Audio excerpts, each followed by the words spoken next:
కాస్పేట మండల కేంద్రానికి చెందిన సామాజిక కార్యకర్త స్వెరోస్ రాష్ట్ర నాయకుడు సింగరేణి ఉద్యోగి బన్నా లక్ష్మణ్ దాస్ బహుజన సాహిత్య అకాడమీచే అంబేద్కర్ జాతీయ అవార్డుకు ఎంపికయ్యారు.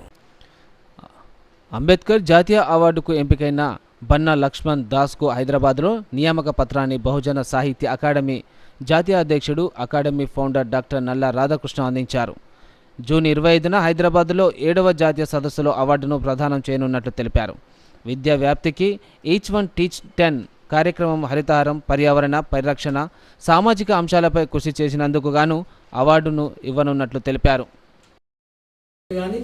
ఇంకా చాలా సామాజిక సంఘాలు ఏ సంఘాలు ఉన్నా వారు ఆ సంఘాలలో ఉంటూ మరీ ముఖ్యంగా మరి ఒక జిల్లా ప్రధాన ఆఫీసర్గా ఉన్నటువంటి కలెక్టర్ సూచనల మేరకు పెద్దలకు విద్యా వ్యాప్తి కోసం మరి వారు చేసిన కృషి మరి అనేక రకాలుగా కలెక్టర్లు వారిని అభినందించి సన్మానించిన సందర్భం కూడా మనం చూసినాం.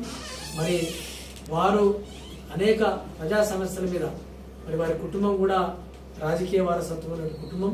మరి అనేక సంవత్సరాలుగా అంబేద్కర్ ఆలోచన విధానంలో పనిచేస్తున్నందుకు గాను బహుజన సాహిత్య అకాడమీ నేషనల్ కమిటీ వారు వారిని గుర్తించి డాక్టర్ బిఆర్ అంబేద్కర్ నేషనల్ అవార్డుకు సెలక్షన్ చేయడం జరిగింది. ఈ యొక్క సెలక్షన్ లెటర్ను హైదరాబాద్లోని బహుజన సాహిత్య అకాడమీ జాతీయ కార్యాలయంలో అందివ్వగా ఈ యొక్క అవార్డును జూన్ 10వ తారీఖున మహారాష్ట్రలోని పూణేలో నిర్వహించబోయే వెస్టర్న్ ఇండియా బహుజన్ రీజన్స్ 4వ నేషనల్ కాన్ఫరెన్స్ లో వారికి అవార్డును ప్రదానం చేయనున్నాం. వారిని ఈ అవార్డుకు రికమెండ్ చేసినటువంటి బహుజన సాహిత్య అకాడమీ రాష్ట్ర ఆర్గనైజింగ్ సెక్రటరీ బాధ వెంకటేశ్వర్ను అభినందిస్తూ బహుజన సాహిత్య అకాడమీ నేషనల్ కమిటీ తరఫున బన్నా లక్ష్మణ్ దాస్ కు శుభాకాంక్షలు.